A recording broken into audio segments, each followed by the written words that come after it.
হাইকোর্টের নিষেধাজ্ঞার পরও সহজেই খেলা যাচ্ছে পাবজি, ফ্রি ফায়ার, নিয়ন্ত্রণে ব্যর্থ বিটিআরসি।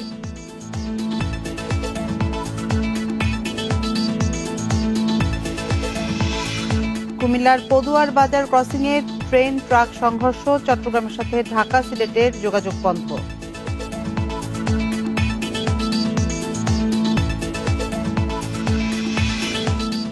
প্রথম মেট্রো রেলে পরীক্ষামূলক চলাচল শুরু আজ, যাত্রী ছাড়াই চলবে উত্তরা থেকে পল্লবী পর্যন্ত।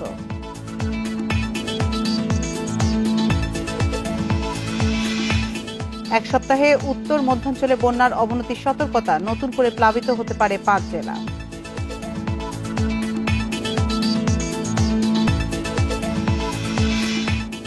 এবং কাবুলে 36 ঘন্টার মধ্যেই ফের হামলার আশঙ্কা বাইডেনের, আফগানিস্তান ছাড়ল ব্রিটিশ সেনারা। স্বাগত ইন্ডিপেন্ডেন্ট সংবাদে, আপনাদের সাথে আছে আমি আতিফ আঞ্জুমান। শিরোনাম শুনছিলেন, এবার চলে যাচ্ছি পুরো খবরে। হাইকোর্টের নিষেধাজ্ঞার পরও দেশে সহজেই খেলা যাচ্ছে অনলাইন গেমস ফ্রি ফায়ার ও পাবজি। তরুণদের আসক্তি বাড়ায় এসব গেমস বন্ধের নির্দেশনা থাকলেও তা নিয়ন্ত্রণ করতে পারেনি বাংলাদেশ টেলিযোগাযোগ নিয়ন্ত্রণ কমিশন বিটিআরসি। প্রযুক্তিবিদরা বলছেন, দেশে এখনও ওয়েব ভিত্তিক সাইট বন্ধ করার সক্ষমতা তৈরি হলেও অ্যাপ দিয়ে চালানো গেমস নিয়ন্ত্রণে নেয়ার সুযোগ নেই। ফ্রি ফায়ার কিংবা পাবজি গেমসে আসক্ত হয়ে অর্থ খরচ করা সহ নানা অপরাধে জড়িয়ে পড়ছেন তরুণরা। ফলে এ ধরনের গেমস নিষিদ্ধ করে হাইকোর্ট। তবে এখনও আগের মতোই গুগল প্লে স্টোর থেকে অ্যাপ ডাউনলোড করে খেলা যাচ্ছে গেমগুলো।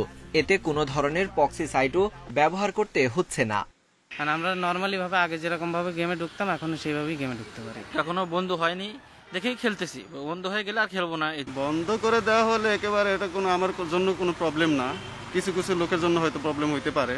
বিটিআরসি বলছে, আসক্তিমূলক এসব গেমস কিভাবে বন্ধ করা যায় তা নিয়ে কাজ চলছে। তবে প্রক্সি সাইট ব্যবহার করে কেউ গেমস খেললে তা প্রতিরোধ করা সম্ভব নয়। সিটিডিআর সিস্টেমের মাধ্যমে ফ্রি ফায়ার এবং পাবজি বন্ধ করার জন্য আমরা নির্দেশনা দিয়ে দিচ্ছি। ভিপিএন তো শুধু যে তারা আপনারা শুধু পাবজি বা এই ধরনের গেমস বা এইগুলো খেলে তা তো না, বেশ কিছু ছেলেমেয়ে উদ্যমী মেধাবী সম্প্রদায় তারা অর্থনৈতিক কর্মকাণ্ডে কিন্তু ভিপিএন চ্যানেলের সাথে যুক্ত আছে। কাজেই এটা ইচ্ছা করলেও কিন্তু আমরা ওইভাবে কিন্তু আমরা বন্ধ করতে পারছি না। প্রযুক্তিবিদরা বলছেন, অ্যাপ ভিত্তিক গেমস বিভিন্ন প্রক্সি সাইটে সংযুক্ত থাকায় একটি সার্ভার বন্ধ থাকলে তা দ্রুত অন্য সার্ভারের মাধ্যমে চালু থাকে। ওয়েব বেসড যে কোনো কিছু তারা সহজে সক্ষম আছে, তারা যে কোনো কিছু বন্ধ করতে পারে। কিন্তু অ্যাপ্লিকেশন বেসড সবকিছু বন্ধ করতে গেলে যথেষ্ট পরিমাণ প্রযুক্তির হার্ডওয়্যার এবং সফটওয়্যারের সমন্বয় প্রয়োজন। এ পর্যন্ত তারা যে কয়টি আন্তর্জাতিক দরপত্র আহ্বান করেছেন তার ভিতরে web based, web traffic based এগুলো বন্ধ করার সক্ষমতা অর্জন করলেও অ্যাপ্লিকেশন বেসড যদি আপনি সত্যিকার অর্থে সামগ্রিক অর্থে সমস্ত ট্রাফিক এবং ডেটা রাউট কন্ট্রোল করতে চান, সেই প্রযুক্তিটি আমার দৃষ্টিতে এখন অ্যাভেলেবল না। এসব গেমস থেকে কিশোর তরুণদের দূরে রাখতে পারিবারিকভাবেও সচেতনতা বাড়াতে হবে বলে মনে করেন বিশেষজ্ঞরা।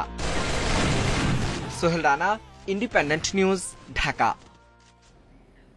কুমিল্লার পদুয়ার বাজার রেল ক্রসিং এলাকায় যাত্রীবাহী ট্রেন চট্টগ্রামগামী মহানগর এক্সপ্রেসের সাথে ট্রাকের সংঘর্ষ ঘটেছে। এর ফলে চট্টগ্রামের সাথে ঢাকা ও সিলেটের রেল যোগাযোগ বন্ধ রয়েছে।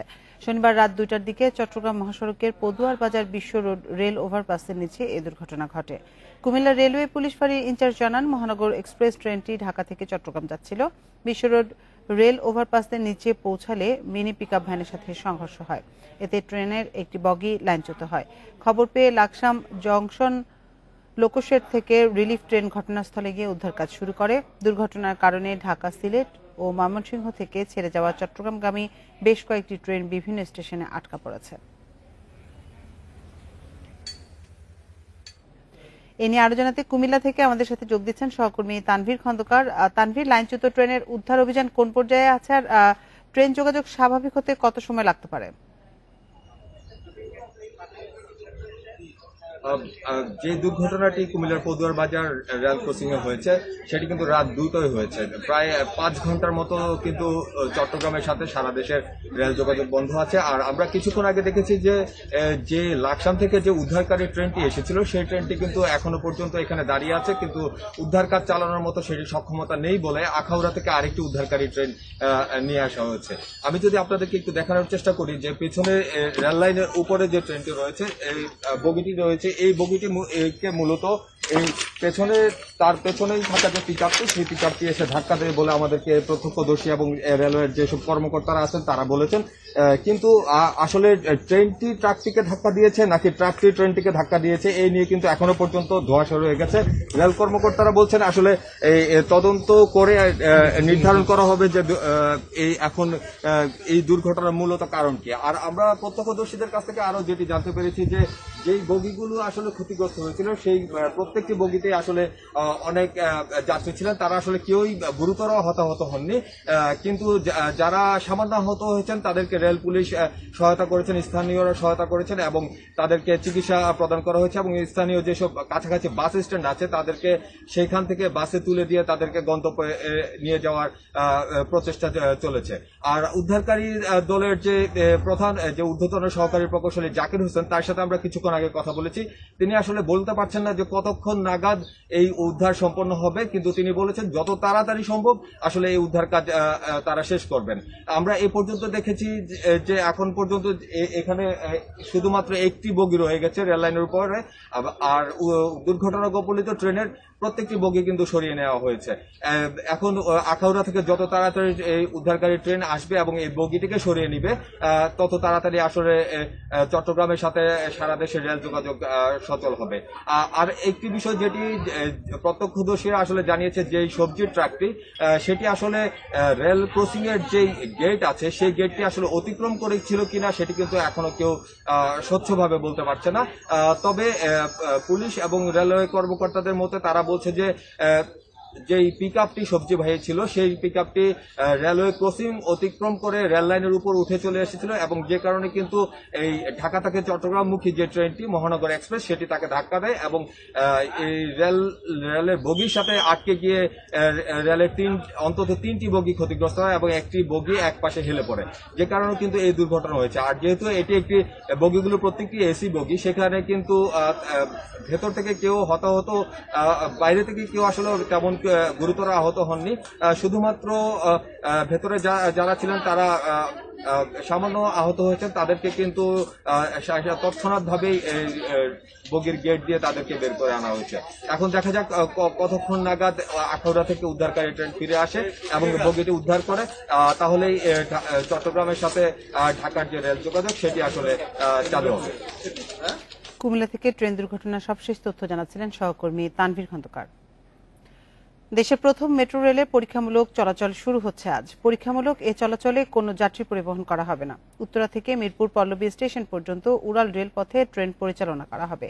প্রকল্প সংশ্লিষ্টরা জানান 2022 সালের ডিসেম্বরে উত্তরা থেকে আগারগাঁও পর্যন্ত যাত্রী নিয়ে মেট্রো রেলের বাণিজ্যিক যাত্রা শুরু হওয়ার কথা।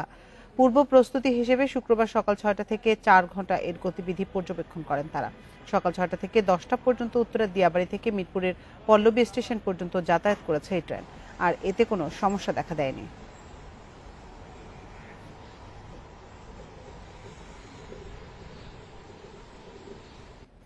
জিয়াউর রহমানের মৃত্যু ও কবর নিয়ে আবারও বিতর্কে জড়ালো আওয়ামী লীগ বিএনপি। কফিনে জিয়াউর রহমানের মরদেহ ছিল না বলে মন্তব্য করেছেন সড়কমন্ত্রী ওবায়দুল কাদের। চন্দ্রিমা উদ্যানেও জিয়ার মরদেহ নেই বলে দাবি মুক্তিযুদ্ধমন্ত্রীর। এসব বক্তব্য মানুষের অনুভূতিতে আঘাত করছে বলে পাল্টা জবাবে বললেন মির্জা ফখরুল। এর আগেও রাজনৈতিক বিতর্ক তৈরি হয়েছিল চন্দ্রিমা উদ্যানে জিয়ার কবর নিয়ে। আবারও পাল্টাপাল্টি মন্তব্য করলেন আওয়ামী লীগ ও বিএনপি। শনিবার দুপুরে ঢাকা বিশ্ববিদ্যালয়ে এক সেমিনারে ওবায়দুল কাদের বলেন, প্রেসিডেন্ট হিসেবে জিয়াউর রহমানের জানাজা পড়েছিল মানুষ, কিন্তু কফিনে কোনো মরদেহ ছিল কিনা তা কেউ নিশ্চিত করতে পারেনি। হাজার হাজার লোক জানাজা পড়া আর কফিনে জিয়াউর রহমানের লাশ থাকা না থাকা এটা কি এক কথা? মানুষ তো নিহত প্রেসিডেন্টের জন্য জানাজা করছে, সেই কফিনে যে প্রেসিডেন্ট নেই লাশ নেই, এটা তো আর মানুষ জানে। লাশ নিয়ে বিতর্ক করতে চাই না, কিন্তু এটাই সত্য। বিএনপি মহাসচিব মির্জা ফখরুল বলেন, জিয়াউর রহমানের মতো নেতার কবর নিয়ে আপত্তিকর মন্তব্য করা দুঃখজনক। রাজধানীর গুলশান কার্যালয়ে সংবাদ সম্মেলনে একথা বলেন তিনি। দাফন হয়েছে, আপনার লক্ষ লক্ষ লোক সেই জানাজায় শরীক হয়েছে। আপনার সবাই তৎকালীন আপনার সেনা আপনার অধিনায়ক এরশাদ সাহেব তিনি নিজে তার বডি ক্যারি করেছেন। It is a open clear, একেবারে ক্রিস্টাল ক্লিয়ার, লাইক মানে এর চেয়ে বড় সত্য আর কিছু হতে পারে না। এদিকে সংসদ ভবন এলাকা থেকে জিয়াউর রহমানের কবরসহ নকশা বহির্ভূত সবকিছু অপসারণে হুঁশিয়ারি দিয়েছেন মুক্তিযুদ্ধমন্ত্রী। রাজধানীর ডিপ্লোমা ইঞ্জিনিয়ার্স ইনস্টিটিউটে শোক দিবসের আলোচনায় তিনি একথা বলেন। জিয়াকে যারা হত্যা করেছে তারা দাবি করেছিল যে ওই বার্ন ট্রেসেস, আমরা পুরা ছাই করে দিয়েছি। তো তাহলে কি আইনে দিলেন? ডিএনএ টেস্ট করে প্রমাণ করেন যে এটা জিয়ার লাশ এখানে সমাহিত, মানে কবর দেওয়া হয়েছে। নকশার বাইরে যা আছে সব একদম ফেল। অনুষ্ঠানে বঙ্গবন্ধুর হত্যাকারী সহ মূল হোতাদের বিচারের মুখোমুখি করা হবে বলে জানান তিনি।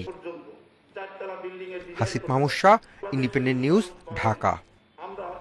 দুর্নীতির মামলায় দণ্ডিত খালেদা জিয়া বিদেশ যেতে চাইলে তাকে কারাগারে ফিরে গিয়ে সরকারের কাছে আবেদন করতে হবে বলে জানিয়েছেন আইনমন্ত্রী আনিসুল হক। প্রচলিত আইনে এর বাইরে কোনো সুযোগ নেই বলে জানিয়েছেন তিনি। শনিবার ঢাকার একটি হোটেলে আইন সাংবাদিকতার এক কর্মশালায় আইনি ব্যাখ্যা তুলে ধরে একথা বলেন মন্ত্রী।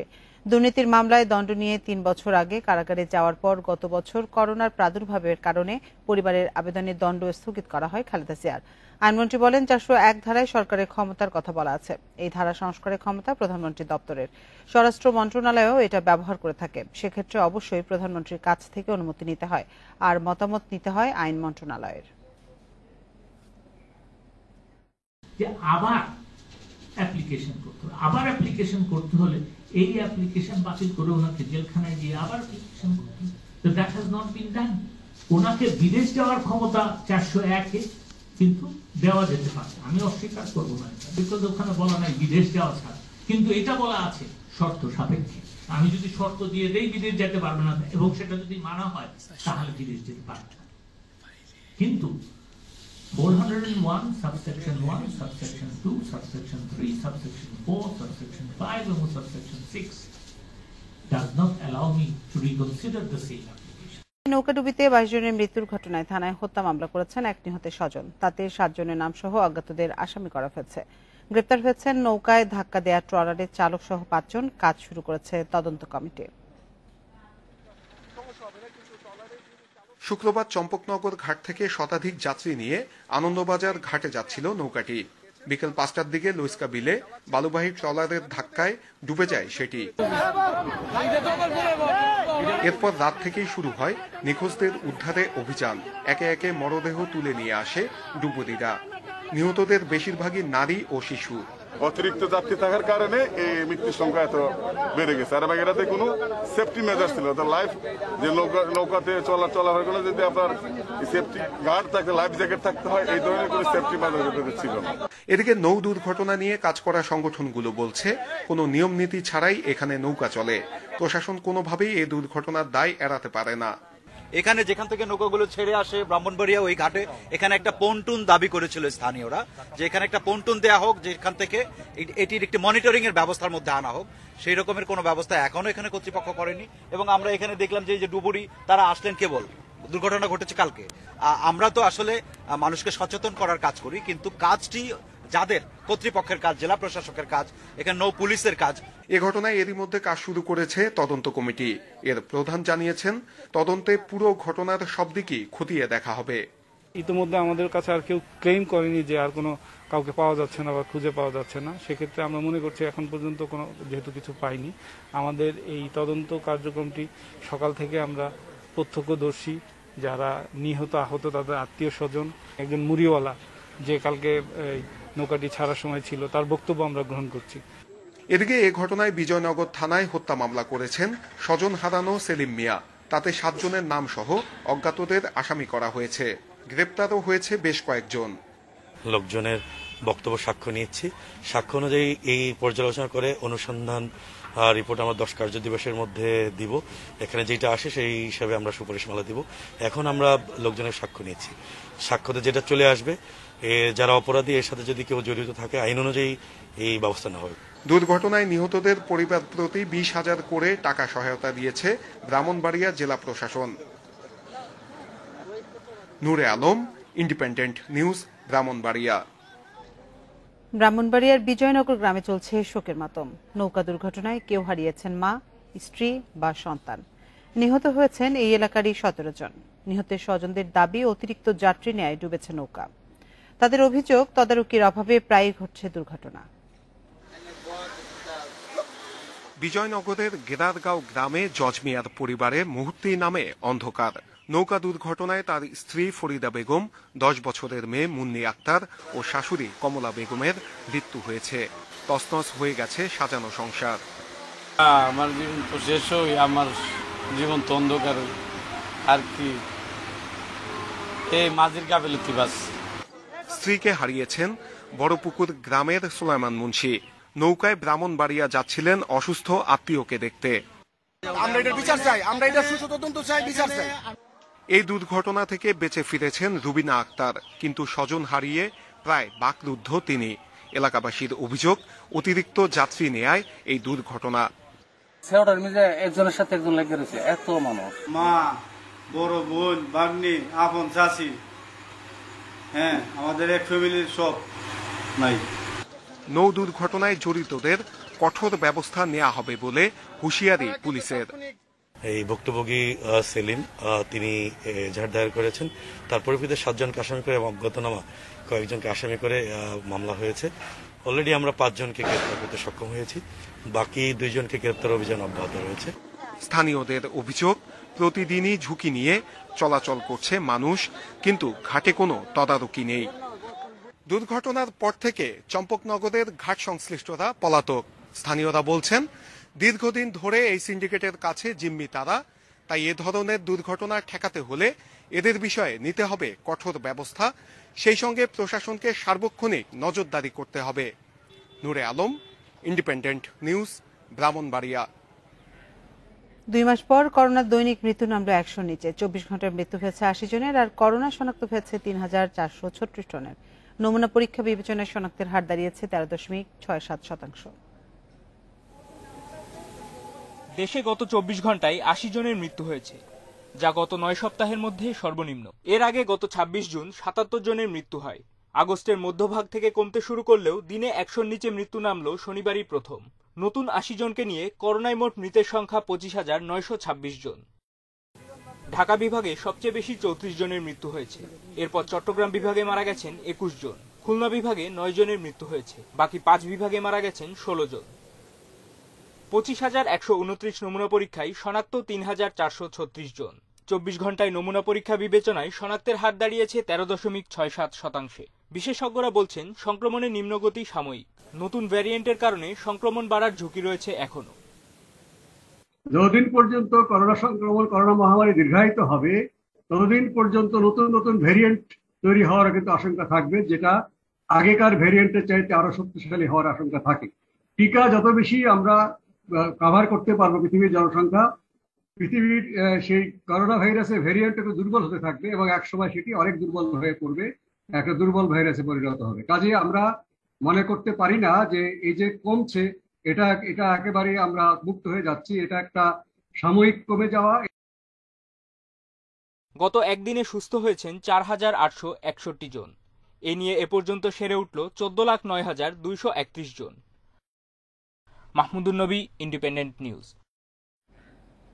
করোনা পরিস্থিতি নিয়ে আরো জানাতে এবার চাঁপাইনবাবগঞ্জ থেকে যোগ দিচ্ছেন সহকর্মী ফয়সাল মাহমুদ। ফয়সাল, সারা দেশে তো সংক্রমণ এবং মৃত্যুর হার কমছে, চাঁপাইনবাবগঞ্জের পরিস্থিতি কেমন দেখছেন? দেখুন, চাঁপাইনবাবগঞ্জে আসলে করোনা পরিস্থিতির উন্নতি হচ্ছে এবং এটা দীর্ঘ সময় ধরে উন্নতি হচ্ছে বলে আমরা দেখছি। ভারতীয় যে ডেল্টা ভ্যারিয়েন্ট সেটা সবার আগে আসলে সীমান্তবর্তী জেলা চাঁপাইনবাবগঞ্জে ছড়িয়ে পড়েছিল এবং আমরা দেখেছিলাম যে গত মে মাসে সেই ডেল্টা ভ্যারিয়েন্ট ছড়িয়ে পড়ার কারণে আসলে 14 দিনের টানা লকডাউন দিতে হয়েছিল এবং সেই লকডাউনের সুফল পেয়েছে চাঁপাইনবাবগঞ্জ এবং তারপর থেকে আসলে করোনা পরিস্থিতির ক্রমাগত উন্নতি হয়। আমরাই সেই যে আগস্ট মাসে এসে দেখেছি মধ্য আগস্টে এটা করোনা সংক্রমণের হার একেবারেই কমে গেছিল। আমরা শতাংশের হারে যদি বলি তো টানা 7 দিন আসলে 5% নিচে ছিল করোনার শনাক্তের হার। তবে গত 3 দিন ধরে আমরা এটা আবার ঊর্ধ্বমুখী তা লক্ষ্য করছি। গত 3 দিনে 10% বা কখনো কখনো 10 থেকে 15% পর্যন্ত শনাক্ত হচ্ছে।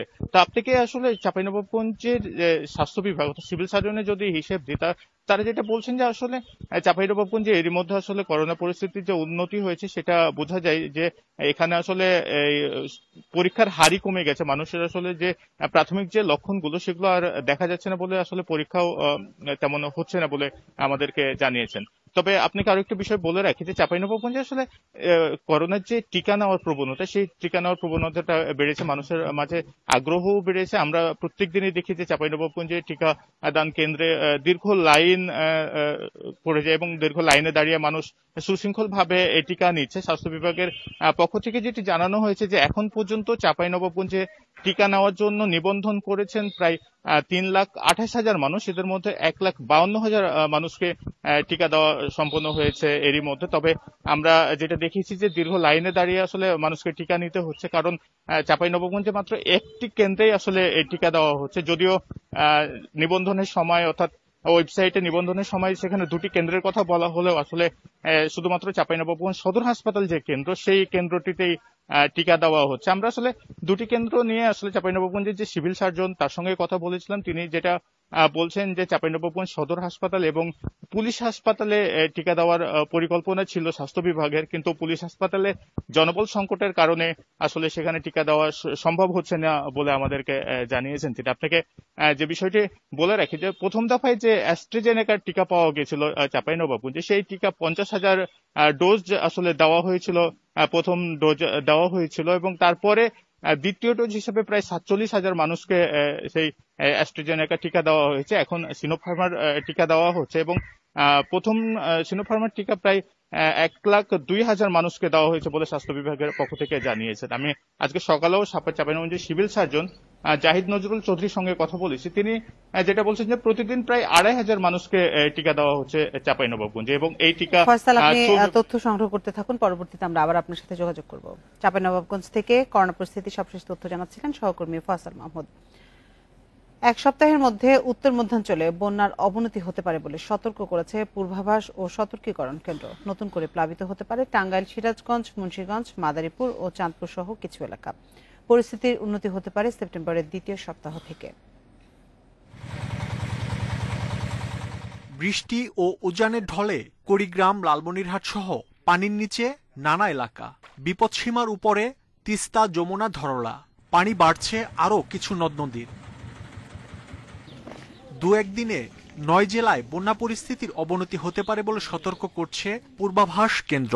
পর্যবেক্ষণকৃত 109টি স্টেশনের মধ্যে পানি বৃদ্ধি পেয়েছে 53টি পয়েন্টে এবং হ্রাস পেয়েছে 52টি পয়েন্টে এবং 14টি পয়েন্টে পানি বিপদসীমার উপর দিয়ে প্রবাহিত হচ্ছে। উত্তরাঞ্চলে এই বন্যা স্থায়িত্ব স্থানভেদে 7 থেকে 10 দিন হতে পারে, তবে মধ্যাঞ্চলে কিছু কিছু জায়গায় এই বন্যার স্থায়িত্ব কিছুটা বেশি হওয়ার সম্ভাবনা রয়েছে। আবহাওয়া অফিস বলছে 2-1 দিনের মধ্যে হতে পারে ভারী বর্ষণ। এর প্রভাবে বাড়বে নদ নদীর পানি। ঢাকা, খুলনা, বরিশাল ও চট্টগ্রামে বয়ে যেতে পারে দমকা হাওয়া, হতে পারে বজ্রপাতও। আজ এবং কালকের পরে বৃষ্টিপাতের প্রবণতা দেশের বিভিন্ন স্থানে বৃদ্ধি পেতে পারে। পানির যে প্রবাহটা এটা কিন্তু আসলে দেশের মধ্যাঞ্চলের উপর দিয়ে আসে, অর্থাৎ এই নদ নদী মাধ্যমেই বঙ্গোপসাগরে পতিত হয়। সেক্ষেত্রে দেখা যায় যে বৃষ্টিপাতের পরিমাণ যদি বৃদ্ধি পায় বন্যা পরিস্থিতি তখন অবনতি হয়। মৌসুমী বায়ুর প্রভাবে এ সময়ে বৃষ্টি উজানের ঢলে নদ নদীর পানি বেড়ে বন্যা পরিস্থিতির সৃষ্টি হয়। মাহমুদ শরীফ, ইন্ডিপেন্ডেন্ট নিউজ, ঢাকা। ব্রহ্মপুত্র ও তিস্তা অববাহিকার নদ নদীগুলোতে পানি বাড়ায় চরাঞ্চলে দেখা দিয়েছে তীব্র ভাঙন। বগুড়ার সারিয়াকান্দির উপজেলার চরদলিকার ও মানিকদায়ের 2টি চর বিলীন হওয়ার শঙ্কা দেখা দিয়েছে। ভাঙন রোধে নানা পদক্ষেপের কথা জানিয়েছেন স্থানীয় সংসদ সদস্য। ব্রহ্মপুত্র, তিস্তা, ধরলা ও যমুনার ভাঙন ভয়াবহ রূপ নিয়েছে। এরই মধ্যে সারিয়াকান্দির চালুয়াবাড়ি ইউনিয়নের মানিকদাইর ও চরদলিকা অনেকটাই যমুনা নদীতে বিলীন হয়েছে। ভাঙনের মুখে অসহায় এই দুই চরের বাসিন্দাদের পাশাপাশি চরাঞ্চলের মানুষ। বুদ্ধি হওয়ার বয়স আমার 11 বার বাড়ি ভাঙা হয়েছে। বাড়ি ভাঙা এবার নিয়ে আমরা বাড়ি ভাঙে, এরকম নদী ভাঙে, তখন আমরা নৌকাও পাই না। নৌকা পাই না, কত সময় সাঁতার দিয়ে আমরা জিনিসপাতি নিয়ে যাই। স্থানীয় ইউনিয়ন পরিষদ চেয়ারম্যান জানান, গত বছর বেশ কয়েকটি চর বিলীন হবার পর অনেকেই বসতবাড়ি সরিয়ে নিয়েছেন। গত বছরও প্রায় 1100 পরিবার আমাদের গৃহহীন হয়ে গেছে। এবারও আমাদের বর্ষার শুরু তিনি জুলাইয়ের প্রথম সপ্তাহ তিনি আমার চরদলিকা, হাটবাড়ি, নরপাড়া, শ্যামলতার এর মিলে প্রায় 500-600 পরিবার বাড়ি, নরপাড়া, শ্যামলতার এর মিলে প্রায় 500-600 পরিবার আমাদের বিলীন হয়ে গেছে। নদী ভাঙন থেকে বসতি রক্ষায় নানা ধরনের উদ্যোগ নেয়ার কথা জানিয়েছেন স্থানীয় সংসদ সদস্য। প্রত্যেকটা এলাকায় ঘুরে ঘুরে দেখছি এই ভাঙনের তীব্রতা। এটা নিয়ে আমি জননেত্রী প্রধানমন্ত্রী শেখ হাসিনার সঙ্গে কথা বলবো এবং শুকনো মৌসুমে যাতে এখানে কাজ করা হয় নদী ভাঙন রোধের জন্য, সে বিষয়ে আমি ব্যবস্থা গ্রহণ করার জন্য অনুরোধ করব। পানি কমতে শুরু করলে বিভিন্ন এলাকায় ভাঙন আরো বাড়ার শঙ্কা করছে পানি উন্নয়ন board. Hasibur Rahman, independent news, Sariakandi, Bogura.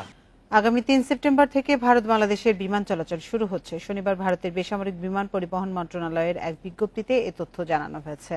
পর্যটন ভিসা ছাড়া সব ধরনের ভিসা বাংলাদেশের জন্য খুলে দিয়েছে ভারত সরকার। করোনা ভাইরাসের বিস্তার রোধে বাংলাদেশ ভারতের মধ্যে দীর্ঘদিন ফ্লাইট চলাচল বন্ধ রাখার পর ফের যোগাযোগ চালু করার জন্য সম্প্রতি একটি প্রস্তাব দেয় বাংলাদেশ বেসামরিক বিমান চলাচল কর্তৃপক্ষ। এতে সাড়া দিয়ে 3 সেপ্টেম্বর থেকে ফ্লাইট চালুতে সম্মতি দেয় ভারত। ঢাকা দক্ষিণের নতুন ওয়ার্ডগুলোতে বাড়ছে ডেঙ্গু রোগী। এডিসের ঘনত্ব জানতে এসব ওয়ার্ডে চালানো হয়নি জরিপ, ফলে কার্যক্রম চলছে স্বাভাবিক সময়ের মতোই। বাসিন্দারা বলছেন নির্মাণ কাজ ও জলাশয় বেশি থাকায় ডেঙ্গু নিয়ে ঝুঁকিও বেশি। তবে কাউন্সিলররা বলছেন ডেঙ্গু প্রতিরোধে মশক নিধনে তৎপর রয়েছেন। রাজধানীর ইসলামী ব্যাংক হাসপাতালের এই ওয়ার্ডে চিকিৎসা নিচ্ছেন 9 জন ডেঙ্গু রোগী। 5 জনই শনির আকড়ার বাসিন্দা, যেটি কিনা দক্ষিণ ঢাকার নতুন ward. Dhaka national medical college হাসপাতালেও নতুন ওয়ার্ডের অনেক ডেঙ্গু রোগী চিকিৎসা নিচ্ছেন। হাসপাতাল ঘুরে দেখা গেল শনির আকড়া, বউবাজার, রায়েরবাগ এলাকার রোগী সবচেয়ে বেশি। 62 নং ওয়ার্ড, নতুন ওয়ার্ড। প্রতি ফ্ল্যাটের রোগী আছে, কিন্তু মশা তো ওষুধ দেয় না। 10-15 দিন অফার একদিন এবার আমাদের বিল্ডিং আশেপাশে নাই। আমার বাচ্চার সমস্যা, আমার 4তলা বাসা, 5তলায় আমার এক বন্ধুর সমস্যা, নিচতলা বাড়িওয়ালার নাতিনের সমস্যা, এই ডেঙ্গু সমস্যা। আমি শনি একটা উনি রায়েরবাগে, এর আগে এই সিটে কিছুদিন আগে ভালো হয়ে গেছে, এটা ছিল রায়েরবাগে, ঠিক আছে। তো আশেপাশেরই আমরা সবাই। নতুন ওয়ার্ড হওয়ায় সড়ক সহ বিভিন্ন উন্নয়ন কাজ চলছে। এছাড়াও নির্মাণ হচ্ছে অসংখ্য বহুতল ভবন। নির্মাণ কাজের স্থানে জমে থাকা পানিতে জন্ম নিচ্ছে এডিস সহ অন্য মশা। তবে কাউন্সিলররা বলছেন সিটি কর্পোরেশন থেকে লোকবল, যন্ত্র ও মশার ওষুধ দেওয়া হয়েছে। পরিস্থিতি নিয়ন্ত্রণে চালানো হচ্ছে অভিযান। হয়তো আজকে পানি জমতেছে, হয়তো আপনি গতকালকে পরিষ্কার করলেন, কিন্তু আজকের বৃষ্টিতে পানি জমে বিকেল বেলায় হয়তো বা সেখানে লাবরাস পাওয়া যাচ্ছে। তো সেইভাবে হয়তো বা ভাবতেছে যে আমি তো পরিষ্কার করেছি, কিন্তু পরিষ্কারের পরেও পরিষ্কার রাখতে হবে, সেখানে একটু মেডিসিন ছিটায় রাখতে হবে। ডেঙ্গুর ব্যাপারে আমরা একেবারে চিরুনি অভিযান অব্যাহত রেখেছি। তবে জনগণ সচেতন হয়ে তার নিজের আঙ্গিনায়, বাড়ির ছাদে যাতে পানি না রাখে, সেই ব্যাপারে আপনারাও গণমাধ্যমগুলি আমাদেরকে সহযোগিতা করবেন। নতুন ওয়ার্ডের বেশিরভাগ রোগী চিকিৎসা নিচ্ছেন যাত্রাবাড়ি ও পুরান ঢাকার বিভিন্ন হাসপাতালে, যে হাসপাতালগুলো স্বাস্থ্য অধিদপ্তরের তালিকায় নেই। ফলে ডেঙ্গু রোগীর তথ্য যাচ্ছে না সিটি কর্পোরেশনের কাছে। Adilur Rahman, independent news, Dhaka. রাজধানীতে প্রায় ৩,৫০০ ঝুঁকিপূর্ণ ভবন চিহ্নিত করা হয়েছে। এছাড়াও প্রাথমিক তালিকা তৈরি হয়েছে আরও ১,০০০ ভবনের। ওইসব ভবনের বিরুদ্ধে ব্যবস্থা নিতে সেপ্টেম্বরের শুরুতে মাঠে নামছে রাজধানী উন্নয়ন কর্তৃপক্ষ, রাজুকের ভ্রাম্যমাণ আদালত। আইনি জটিলতার কারণে ঝুঁকিপূর্ণ এবং অবৈধ ভবনের বিরুদ্ধে ব্যবস্থা নিতে না পারার কথা বলছে সিটি কর্পোরেশন। গত 19 আগস্ট দক্ষিণ সিটির সূত্রাপুরের কুলুটোলা এলাকার তনুগঞ্জ লেনে 1995 সালে নির্মিত 6 তলায় বাড়িটি হেলে পড়ে পাশের একটি ভবনের উপর। এরপর ভবনটি ভাঙার নির্দেশ দেয় সিটি কর্পোরেশন। এর ধারাবাহিকতায় শনিবার সকালে ভবনটি ভাঙার কার্যক্রম শুরু হয়। ঘটনাস্থলে আসেন রাজুক ও সিটি কর্পোরেশনের কর্মকর্তারা। এ সময় রাজুক চেয়ারম্যান জানান, পুরান ঢাকায় শৃঙ্খলা আনতে হলে অধিকাংশ ভবন ভেঙে ফেলতে হবে। এছাড়া পুরো রাজধানীতে প্রাথমিকভাবে প্রায় 4500 ঝুঁকিপূর্ণ ভবনের তালিকা হয়েছে। এসব ভবনের বিরুদ্ধে আগামী মাসেই অভিযানে নামবে রাজুক। 3500 ভবনের তালিকা আমি করেছি দুটো অঞ্চলে, না আরেকটা অঞ্চলের তালিকা পেয়েছি, এটা এখনো চূড়ান্ত নয়, সেটাও প্রায় 1000-এর বেশি। ওটা নিয়ে কাজ হচ্ছে। হ্যাঁ, ওইটাও নিয়ে আমরা আরো হয়তো ভবন এর মধ্যে তালিকা আরো কিন্তু বাড়তেও পারে, আমরা কাজ করছি। ঝুঁকিপূর্ণ ভবনের বেশিরভাগই দক্ষিণ সিটির পুরান ঢাকা সহ এর আশেপাশের এলাকায়। তবে সংস্থাটির প্রধান নির্বাহী জানান, প্রবিধি না থাকার কারণে ঝুঁকিপূর্ণ ভবনের বিরুদ্ধে ব্যবস্থা নিতে পারছেন না তারা। প্রবিধি করার জন্য, অর্থাৎ এই কাজগুলো করার জন্য আমরা একটা লিগাল প্রোটিংস লাগবে। সেই প্রবিধি আমরা ইতিমধ্যে খসড়া করেছি, করে আমরা স্থানীয় সরকার মন্ত্রণালয়ে আমরা সাবমিট করেছি। আমরা আশা করি খুব সহসা এটা হয়ে যাবে। এটা হয়ে গেলে আমাদের যেটা তদারকি, এটা আইনানুগ তদারকিটা তাৎক্ষণিকভাবে আমাদের করা সম্ভব হবে। নগর পরিকল্পনাবিদরা বলছেন, শুধু তালিকা না করে দ্রুত ব্যবস্থা নেওয়ার পাশাপাশি সমন্বিত গৃহ ঋণের ব্যবস্থা করলে কমবে ঝুঁকিপূর্ণ ভবনের সংখ্যা। জনগণের সাথে ভুলভুলে খেলাও আমরা মনে করি বন্ধ হওয়া উচিত। প্রয়োজন উদ্যোগ, বাস্তব এবং সেই সঙ্গে প্রণোদনা এবং শাস্তির ব্যবস্থা। যতক্ষণ সেটা না করা হচ্ছে, এই তালিকা জনগণের সাথে ভুলভুলে খেলা। বনানী রেপার টাওয়ারের আগুনে 26 জন নিহত হওয়ার পর ঝুঁকিপূর্ণ ভবন চিহ্নিত করে রাজুক। সে সময় ঢাকার বিভিন্ন এলাকায় 2,04,106টি ভবনের মধ্যে 1,34,625টিতে নিয়ম ভঙ্গ করে নির্মাণ করার তথ্য মেলে। তবে এখনও কার্যকর কোনো ব্যবস্থা নিতে পারেনি কর্তৃপক্ষ। আল আমিন হোসেন, ইন্ডিপেন্ডেন্ট নিউজ, ঢাকা। ভূমি অধিগ্রহণ জটিলতায় স্থবির হয়ে পড়েছে পাবনার নগরবাড়ি আধুনিক নৌবন্দর প্রকল্পের নির্মাণ কাজ। গত জুনে প্রকল্প শেষ হওয়ার কথা থাকলেও নির্ধারিত সময়ে কাজ হয়েছে মাত্র 25%। এদিকে জমি অধিগ্রহণের ক্ষতিপূরণের অর্থ না পাওয়ায় আন্দোলনে নেমেছেন ভূমিদাতারা। এদিকে জেলা প্রশাসক বলছেন, মামলা জটিলতায় ক্ষতিপূরণের টাকা দেয়া আটকে আছে। উত্তরাঞ্চলে পণ্য পরিবহন সুবিধা বাড়াতে 2018 সালে পাবনার নগরবাড়িতে আন্তর্জাতিক মানের সর্বাধুনিক নদীবন্দর নির্মাণের বিশাল কর্মযজ্ঞ শুরু করে সরকার, যাতে ব্যয় ধরা হয় 513 কোটি টাকা। 3 বছরের এই মেগা প্রকল্পের মেয়াদ শেষ হয় চলতি বছরের জুনে। তবে নির্ধারিত এই সময়ে কাজ শেষ হয় মাত্র 25%। পরে প্রকল্পের মেয়াদ বাড়ানো হয় আরও 1 বছর, সেই সাথে বেড়েছে ব্যয়ও। আগের বাজেটের সাথে নতুন করে যোগ করা হয় প্রায় 40 কোটি টাকা। তবে জমিদাতাদের আন্দোলনে কাজের অগ্রগতি থমকে গেছে। গত 3 বছরে ক্ষতিপূরণের টাকা না পাওয়ায় আন্দোলনে নেমেছেন তারা। অভিযোগ, ক্ষতিপূরণের অর্থ হাতিয়ে নিতে অসাধু কর্মকর্তাদের যোগসাজশে জাল কাগজ তৈরি করে মামলা করেছে একটি চক্র। আমার 35% জমি দিছি, আমার টাকা পাচ্ছি না, আমরা গরিব মানুষ। কাগজপাতি নিচে টাকা পয়সা দিবি, তা দিতেছে না। আমার থাহা অসুবিধে, এ করতে হরাও, ও করতেছে হরাও, হরা যাবো কেন আমরা। আদালতে চলমান মামলা জটিলতায় ক্ষতিপূরণ দেয়া হচ্ছে না বলছেন জেলা প্রশাসক। কিছু লোক অধিগ্রহণের জমির বিরুদ্ধে মামলা করেছে, তারা ক্ষতিপূরণের বিষয়ে মামলা করেছে। মামলার জন্য কিছু ক্ষতিপূরণ দেরি হচ্ছে এবং এই মামলার নিষ্পত্তি করা যায় সেভাবে আমরা ব্যবস্থা নিয়েছি।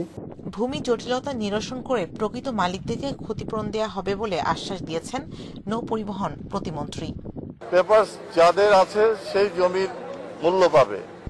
এখন কেউ যদি এসে বলে যে এটা আমার জমি, সেটা তো আর হবে না। নৌবন্দরটি নির্মাণ হলে উত্তর ও দক্ষিণাঞ্চলের আর্থ সামাজিক চিত্র বদলে যাওয়ার স্বপ্ন দেখছেন স্থানীয়রা। Independent news desk. ব্রাহ্মণবাড়িয়া জেলা পুলিশের সব কার্যক্রমে যোগ হয়েছে তথ্য প্রযুক্তি সেবা। অ্যাপের মাধ্যমে পুলিশ সদস্যদের হাজিরা এবং দায়িত্ব পালনরত পুলিশ ও কর্মকর্তাদের অবস্থান নির্ণয় করা যাচ্ছে প্রতি সেকেন্ডে। কন্ট্রোল রুম থেকে মনিটরিং করা যাচ্ছে জেলা পুলিশের সব কার্যক্রম। এতে বেশ স্বাচ্ছন্দ্যে কাজ করতে পারছেন পুলিশ কর্মকর্তারা। তথ্য প্রযুক্তির সহায়তায় চলছে ব্রাহ্মণবাড়িয়া জেলা পুলিশের সকল কার্যক্রম। জেলার 1500 পুলিশ কর্মকর্তা কর্মচারী হাজিরাও দিচ্ছেন অ্যাপের মাধ্যমে, আর যা সম্পন্ন করতে সময় লাগছে মাত্র কয়েক সেকেন্ড। 8টা 15 minute. Crime data management system অ্যাপসের মাধ্যমে এই সকল কার্যক্রম সম্পন্ন করছে ব্রাহ্মণবাড়িয়া জেলা পুলিশ। এই অ্যাপের ব্যবহারে অফিসে না গিয়েও করা যাচ্ছে ছুটির আবেদন। সেই সাথে থানার অফিসার বন্টন করছেন ডিউটি। টহল পুলিশ কখন কোন অবস্থানে রয়েছে সে বিষয়েও নির্ণয় করা হচ্ছে প্রযুক্তির মাধ্যমে, যাতে সহজ হয়ে উঠেছে জেলা পুলিশের সকল কার্যক্রম। আমাদের কোনো অভিযোগ থাকলে অনলাইনের মাধ্যমে অভিযোগ দেওয়া যায়, অনলাইনের মাধ্যমে আমাদের ছুটি আবেদন বা অনলাইনের মাধ্যমে আমাদের সবকিছু করা যায়। যদি আগে তো রোড করে দাঁড়াইতাম, মনে করে ঘন্টার পর ঘন্টা দাঁড়াইতাম লাগবে, আধা ঘন্টা 1 ঘন্টা 2 ঘন্টা দাঁড়াইতাম লাগবে, ওনার দাঁড়ান লাগে না। থেকে যে সমস্ত পার্টিগুলো ডিউটিতে বের হয় সবাই লাইভ লোকেশন আছে কিনা আমরা দেখি। সবাই ডিউটিতে যাইলে অবশ্যই লাইভ লোকেশন থাকতে হবে, আছে কিনা আমরা এখানে বসে তা নিশ্চিত করি। পুলিশ সুপার বলছেন, কন্ট্রোল রুম থেকে জেলার সকল থানার সামগ্রিক কার্যক্রম ক্লোজ সার্কিট ক্যামেরার মাধ্যমে নজরদারির ফলে জবাবদিহিতার জায়গা তৈরি হয়েছে। পরীক্ষামূলকভাবে গত 6 মাস থেকে আমরা কাজ করে যাচ্ছি, চালু করেছি। সেই ক্ষেত্রে আমরা যে সফলতাটা পেয়েছি, আমাদের প্রত্যেকটি সদস্যকে অনেক কষ্ট করে আর তার হাজিরা দেওয়া বা তার অবস্থানটা জানানোর জন্য, হিসাব নিকাশ রাখার জন্য যে কষ্টটা এটি দরকার হয় না। এমন কার্যক্রমে পুলিশের পাশাপাশি সাধারণ মানুষকে সহজে সেবা দেওয়া সম্ভব বলে দাবি পুলিশ কর্মকর্তার। Independent news desk. কাবুল বিমানবন্দরে 36 ঘন্টার মধ্যেই ফের হামলা হতে পারে বলে সতর্ক করেছেন মার্কিন প্রেসিডেন্ট জো বাইডেন। তিনি জানান, রোববার নাগাদ এই হামলা হতে পারে বলে তথ্য দিয়েছেন মার্কিন সেনা কমান্ডাররা। এর আগে দেশটিতে এখনও আইএসকের হুমকি রয়েছে বলে সতর্ক করে পেন্টাগন। বৃহস্পতিবার জোড়া হামলায় 170 জন নিহত হয়। কাবুল বিমানবন্দরে উদ্ধার কাজ চলার মধ্যেই বৃহস্পতিবার বোমা হামলা চালায় আইএসকে। এরপরে জড়িতদের খুঁজে বের করার প্রতিশ্রুতি দেন মার্কিন প্রেসিডেন্ট জো বাইডেন। এর একদিন পর শুক্রবার মধ্যরাতে মধ্যপ্রাচ্য থেকে আফগানিস্তানের নানগারহার প্রদেশে ড্রোন হামলা চালায় যুক্তরাষ্ট্র। আফগানিস্তান তালেবানের নিয়ন্ত্রণে যাওয়ার পর এটি যুক্তরাষ্ট্রের প্রথম অভিযান। মার্কিন বাহিনীর সন্ত্রাস বিরোধী অভিযানে আইএসকের পরিকল্পনাকারী ও সমন্বয়কারী নিহত হয়েছেন। নানগারহার প্রদেশে একটি গাড়িতে হামলা চালানো হয়। ভবিষ্যতে আমাদের হামলার কোনো পরিকল্পনা নেই, তবে আত্মরক্ষা ও প্রয়োজনে সন্ত্রাস বিরোধী অভিযান চালানো হতে পারে। আইএসকের হুমকি এখনো আছে বলে জানিয়েছেন পেন্টাগনের মুখপাত্র জন কির্বি। একক অভিযানেই আমরা আমাদের লক্ষ্যে পৌঁছেছি, তবে আইএসকে থেমে থাকবে না, তারা এখনো সক্রিয় আছে। নিষিদ্ধ জঙ্গি সংগঠন ইসলামিক স্টেট খোরাসান প্রভিন্স আইএসকে সদস্যরা আফগানিস্তান ও পাকিস্তানে সক্রিয়। এই সংগঠনের বেশিরভাগ কাবুলের পূর্বাঞ্চলীয় নানগারহার প্রদেশে আত্মগোপন করে আছে বলে ধারণা করা হয়। সায়রা খান, ইন্ডিপেন্ডেন্ট নিউজ। নিরাপত্তা বিবেচনায় কাবুল বিমানবন্দর ছাড়তে শুরু করেছেন মার্কিন সেনারা, জানিয়েছে পেন্টাগন। এর আগে বিমানবন্দরে ভিড় সামাল দিতে ফাঁকা গুলি ছুড়েছে তালেবান। আশপাশে বাড়ানো হয়েছে যোদ্ধাও। এদিকে ব্রিটিশ সেনা, নাগরিক ও কূটনীতিকদের নিয়ে কাবুল ছেড়েছে যুক্তরাজ্যের সবশেষ ফ্লাইট। আর কোনো বেসামরিক নাগরিক সরিয়ে নেওয়া হবে না বলে জানিয়েছে ইটালি। আইএসকের জোড়া বোমা হামলার পরও কাবুল বিমানবন্দরে ভিড় কমছে না। দেশ ছাড়তে মরিয়া হাজারো আফগান ও বিদেশি নাগরিক। শনিবার এই ভিড় হটাতে ফাঁকা গুলি ছোড়ে তালেবান। বিমানবন্দরের বেশ কিছু অংশ তালেবানের নিয়ন্ত্রণে বলে দাবি করা হলেও তা স্বীকার করছে না যুক্তরাষ্ট্র। তবে বিমানবন্দর এলাকায় যোদ্ধার সংখ্যা বাড়িয়েছে সংগঠনটি। শনিবার অন্তত 58 আফগানকে নিয়ে রোম পৌঁছেছে সবশেষ ফ্লাইট। ইতালির ন্যাটো রাষ্ট্রদূত জানান, এখনো যারা কাবুলে আছেন তাদের ফেরানোর চেষ্টা অব্যাহত থাকবে। আমরা আমাদের সাধ্যমতো চেষ্টা করেছি। এখন যে পরিস্থিতি, তাতে এ কাজে ঝুঁকি অনেক বেশি। চলে যেতে চান এমন অনেকে এখনো সেখানে রয়ে গেছেন, তাই তাদের সরিয়ে নেওয়ার চেষ্টা চলমান থাকবে। বেসামরিক নাগরিক নিয়ে কাবুল ছেড়েছে যুক্তরাজ্যের সবশেষ ফ্লাইট। সবাইকে ফিরিয়ে আনতে না পারার বিষয়টি সত্যিই হৃদয় বিদারক। তালেবান আফগানিস্তান দখলের পর থেকে এ পর্যন্ত 15,000 আফগান ও ব্রিটিশ নাগরিককে ফিরিয়ে নেওয়া হয়েছে। এদিকে যুক্তরাষ্ট্রের ফেলে যাওয়া বায়োমেট্রিক প্রযুক্তির নিয়ন্ত্রণ নিয়েছে তালেবান। এই প্রযুক্তির মাধ্যমে মার্কিন বাহিনীকে সাহায্য করা আফগানদের শনাক্ত করা হচ্ছে। এজন্য কাজ করছে আল ইসা নামের একটি গোষ্ঠী। আশঙ্কা করা হচ্ছে এর মাধ্যমে মার্কিন মিত্রদের খুঁজে বের করে প্রতিশোধ নিতে পারবে আল ইসা। সায়রা খান, ইন্ডিপেন্ডেন্ট নিউজ। বিশ্বে একদিনে করোনায় 8,500 মানুষের মৃত্যু হয়েছে, নতুন শনাক্ত হয়েছে 5.5 লাখ। এ নিয়ে বিশ্বে মোট প্রাণহানি ছাড়িয়েছে 45,07,000। এ পর্যন্ত আক্রান্ত 21,67,00,000-এর বেশি। গত কয়েকদিনের তুলনায় মৃত্যু কমলেও 24 ঘন্টায় বিশ্বের সবচেয়ে বেশি রোগী শনাক্ত হয়েছে যুক্তরাষ্ট্রে। 72,752 জন নতুন রোগী নিয়ে দেশটিতে মোট আক্রান্তের সংখ্যা 3,96,17,000। বিশ্বে একদিনে সর্বোচ্চ 863 জনের মৃত্যু হয়েছে মেক্সিকোতে, সেখানে নতুন শনাক্ত 19,500। প্রাণহানির দিক থেকে মেক্সিকোর পরেই অবস্থান রাশিয়ার। 24 ঘন্টায় 799 জন মারা গেছে দেশটিতে। এদিকে করোনার দ্বিতীয় ঢেউয়ের আশঙ্কায় ভারতের পশ্চিমবঙ্গে 15 সেপ্টেম্বর পর্যন্ত বিধিনিষেধ বাড়ানো হয়েছে। তবে 1 সেপ্টেম্বর থেকে 50% আসন খালি রেখে খোলা যাবে কোচিং সেন্টার। কোয়ারেন্টাইন শেষ করে অনুশীলনে যোগ দিয়েছেন সাকিব। অস্ট্রেলিয়া সিরিজে বোলিং ভালো হলেও ব্যাটিং নিয়ে আছে অতৃপ্তি। তাতে অ্যাশওয়েল প্রিন্স খুব একটা চিন্তিত নন। নিউজিল্যান্ডের বিপক্ষে ওপেনাররা ভালো করবে বিশ্বাসে প্রোটিয়ার। মুশফিক লিটন ফেরায় সিরিজ জয়ের ভালো সম্ভাবনা দেখছেন টাইগারদের ব্যাটিং কোচ। একদিন পর কোয়ারেন্টাইন শুরু করে শেষ করেছেন একদিন পরে। অনুশীলনে সবার সাথে যোগ দিতে সেই একদিনের অপেক্ষা ছিল সাকিবের। মুক্ত হয়ে হোম অফ ক্রিকেটে ফিরে ইনডোরে নিজেকে ঝালিয়ে নিয়েছেন সাধ্যমতো।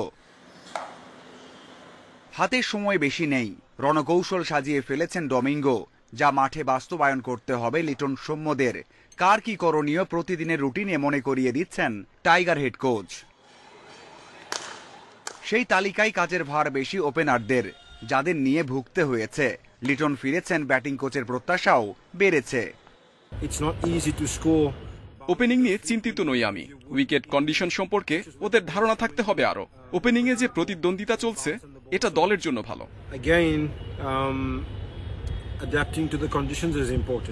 অস্ট্রেলিয়া সিরিজ থেকে শিক্ষা নিয়ে ভালো করার সামর্থ্য রাখে নিউজিল্যান্ড। ওদেরকে হালকা করে দেখলে বিপদে পড়তে হবে বলছেন প্রোটিয়া কোচ। তবে লিটন মুশফিক ফেরায় দলের যে শক্তি বেড়েছে, তাতে আরও একটা সিরিজ জয়ের সুযোগ দেখছেন প্রিন্স। ওরা ভালোভাবে অ্যানালাইসিস করে এসেছে। অস্ট্রেলিয়ার চেয়ে ভালো করবে মনে হয়। আমাদের 3 বিভাগেই ভালো করতে হবে। মুশফিক লিটন ফেরায় সে কাজ খুব একটা কঠিন হবে না। সামনের বিশ্বকাপে বড় দায়িত্ব পালন করতে হবে ব্যাটসম্যানদের। শিষ্যদের সেভাবে প্রস্তুত করতে শুরু করেছেন এই Protea coach. Mazharul Islam, Independent News. Headingley টেস্টে অপ্রতিরোধ্য ইংলিশ পেস অ্যাটাক। ব্যাটিং ব্যর্থতায় ইনিংস ও 76 রানে হেরেছে ভারত। সিরিজে এখন 1-1 সমতা। 2 উইকেটে 215 রান নিয়ে চতুর্থ দিন শুরু করে ভারত। 91 রানে প্রতিরোধ ভাঙে পুজারার। 50 করলেও ইনিংস বড় করতে পারেনি কোহলি। পরে ওলি রবিনসনের তোপে টিকতে পারেনি ভারতের লোয়ার অর্ডার। 41 রানে হারায় শেষ 6 উইকেট। রাহানেকে তুলে নিয়ে ঘরে মাঠে 400 উইকেটের কীর্তি জিমি অ্যান্ডারসনের। প্রথম ইনিংস 78 রানে অল আউট হয় ভারত। জবাবে অধিনায়ক জো রুটের দারুণ সেঞ্চুরিতে 432-এর পুঁজি পায় ইংল্যান্ড। পরাজয় দিয়ে রোনালদোবিহীন যাত্রা শুরু হলো ইউভেন্টাসের। সেরিয়াতে নবাগত এম্পোলির কাছে 1-0 গোলে হেরেছে তুরিনের ওল্ড লেডি। CR7-কে ছাড়া এম্পোলির বিপক্ষে ঘরে মাঠে হোঁচট খেয়েছে অ্যালেগ্রির দল। ম্যাচের শুরুতে কিয়েসার দুর্দান্ত শটেও গোলের দেখা পায়নি ইউভেন্টাস। উল্টো 21 মিনিটে মানকুসোর গোলে এগিয়ে যায় এম্পোলি। বিরতির পর সেরিয়ার নবাগত দলটি দারুণ প্রতিরোধ করে তোলে। লিগে প্রথম 2 ম্যাচ থেকে মাত্র 1 পয়েন্ট পেল ইউভে। এদিকে অ্যানফিল্ডে লিভারপুলকে রুখে দিয়েছে চেলসি। ড্র করেছে 1-1 ব্যবধানে। 22 মিনিটে হাভার্জের গোলে এগিয়ে যায় চেলসি। এরপর প্রথমার্ধের শেষ দিকে ডি বক্সে হ্যান্ডবল করে লাল কার্ড দেখেন চেলসির রিস জেমস। পেনাল্টি থেকে গোল করে সমতা ফেরান সালাহ। দ্বিতীয়ার্ধে 10 জন নিয়ে রক্ষণাত্মক ফুটবল খেলে ড্র করে চেলসি। এদিকে লা লিগায় রিয়াল বেতিসকে 1-0 গোলে হারায় রিয়াল মাদ্রিদ। লা লিগার ক্লাব রায়ো ভায়েকানোতে নাম লেখালেন বাংলাদেশি বংশোদ্ভূত ফুটবলার জিদান মিয়া। ইংল্যান্ডের জন্ম নেওয়া 20 বছর বয়সে জিদান মিয়াকে নতুন মৌসুমের জন্য দলে ফিরিয়েছে স্পেনের ক্লাবটি। আপাতত ক্লাবটির সি দলের জন্য চুক্তিবদ্ধ হয়েছেন জিদান। খবরটা চমকে ওঠার মতোই। লা লিগার কোনো ক্লাবে নাম লিখিয়েছেন বাংলাদেশের ফুটবলার। ইংল্যান্ডে জন্ম বেড়ে ওঠা বাংলাদেশি জিদান মিয়াকে নিয়ে এখন হইচই দেশের ফুটবল অঙ্গনে। লা লিগার দল রায় ভায়াকানোতে 2021-22 মৌসুমের জন্য যোগ দিয়েছেন জিদান মিয়া। তবে আপাতত সি দলের সাথে চুক্তিবদ্ধ হয়েছেন 20 বছর বয়সী এই মিডফিল্ডার। ইংল্যান্ডের ডেভিড বেকহ্যামের একাডেমিতে 2 বছর অনুশীলন করা জিদান স্কলারশিপ পেয়েছিলেন আর্সেনাল একাডেমিতে। তবে যুক্তরাষ্ট্রের ডালাসে যাওয়ার কারণে যোগ দিতে পারেননি। গত বছর চোটে পড়ার পর আবারও ফিরেছেন মাঠে। রায় ভায়াকানোতে যোগ দেওয়ার আগে ট্রায়ালের সুযোগ পান জিদান। স্কিল ফিটনেসে স্প্যানিয়ার্ডদের মুগ্ধ করে পেয়ে যান অফার লেটার। সামাজিক যোগাযোগ মাধ্যমে দেয়া তার বার্তায় জানিয়েছেন কঠোর পরিশ্রমের পর্ব শুরু হলো। এই পথ চলায় যারা তাকে সমর্থন জানিয়েছেন সবাইকে ধন্যবাদ দিয়েছেন। আলাদা করেই উল্লেখ করেছেন বাংলাদেশের নাম। কদিন আগে বাংলাদেশ দলে যোগ দিয়েছেন ফ্রান্স ও কানাডা প্রবাসী 2 ফুটবলার ওয়াহেদ ও তাহমিদ। নতুন করে আলোচনায় এসেছেন জিদান মিয়া। এখনও বাংলাদেশি পাসপোর্ট না হলেও প্রক্রিয়ার মধ্যে আছেন। লাল সবুজ জার্সিতে তাকে দেখার স্বপ্ন দেখছেন দেশের ফুটবল ভক্তরা। Abidur Rahman, independent news. বিশ্বের সবচেয়ে উত্তরের দ্বীপ আবিষ্কার করেছেন বিজ্ঞানীরা। গ্রিনল্যান্ড উপকূলের উডাক আইল্যান্ড নিয়ে গবেষণা চালানোর সময় দ্বীপটির সন্ধান মেলে। আবিষ্কারকরা এর নাম দিতে চাচ্ছেন কিকারতাক আভান্নারলেক, গ্রিনল্যান্ডের ভাষায়, যার অর্থ সবচেয়ে উত্তরের দ্বীপ। গত বছরের জুলাইয়ে বিশ্বের সর্ব উত্তরের দ্বীপ বলে পরিচিত উডাক আইল্যান্ড নিয়ে গবেষণা শুরু করে ডেনমার্ক ও সুইজারল্যান্ডের একদল বিজ্ঞানী। নমুনা সংগ্রহের জন্য হেলিকপ্টারে করে দ্বীপের উদ্দেশ্যে যাত্রা শুরু করে তারা। কিন্তু ম্যাপ অনুযায়ী সেখানে গিয়ে দ্বীপটির খোঁজ পাওয়া যাচ্ছিল না। পরে নতুন একটি জায়গায় গিয়ে অবতরণ করেন 6 সদস্যের দলটি। জানতে পারেন উডাক দ্বীপ থেকে 800 মিটার উত্তরে অবস্থান তাদের। বিজ্ঞানীদের দাবি, নতুন আবিষ্কৃত এই দ্বীপটি উত্তর মেরুর সবচেয়ে নিকটতম স্থলভূমি, যা পৃথিবীর সবচেয়ে উত্তরের দ্বীপ। এটি মূলত গ্রিনল্যান্ড উপকূলের একটি বিশাল স্বায়ত্তশাসিত অঞ্চল, যা ডেনমার্কের অন্তর্গত। এটি একটি যৌথ গবেষণার অংশ হিসেবে আমরা উডাক দ্বীপ পরিদর্শন করতে চেয়েছিলাম, কিন্তু সৌভাগ্যবশত এই দ্বীপটি আবিষ্কার করে ফেলি। কোপেনহেগেন বিশ্ববিদ্যালয়ের বিজ্ঞানী ও এই গবেষণার পরিচালক মর্টন রাস জানায়, 60 বর্গমিটার দৈর্ঘ্য ও 30 বর্গমিটার প্রস্থের দ্বীপটি মানুষের বসবাসের জন্য তেমন উপযুক্ত নয়। দ্বীপটি পুরোপুরি উদ্ভিদহীন, কাদা ও নুড়ি পাথরের পাশাপাশি চারিদিক বরফে ঢাকা। বিজ্ঞানীরা বলছেন, নতুন দ্বীপটির আবিষ্কার বৈজ্ঞানিক বিচারে খুব একটা গুরুত্বপূর্ণ নয়, তবে ভবিষ্যতে নতুন কোনো গবেষণায় এই আবিষ্কার কাজে আসতে পারে। আশরাফ শুভ, ইন্ডিপেন্ডেন্ট নিউজ। আর এই ছিল এখনকার সংবাদে। ইন্ডিপেন্ডেন্ট টেলিভিশনের সব খবরে বিস্তারিত জানতে চোখ রাখুন ফেসবুক, ইউটিউব এবং টুইটারে। এতক্ষণ সাথে থাকার জন্য ধন্যবাদ সবাইকে।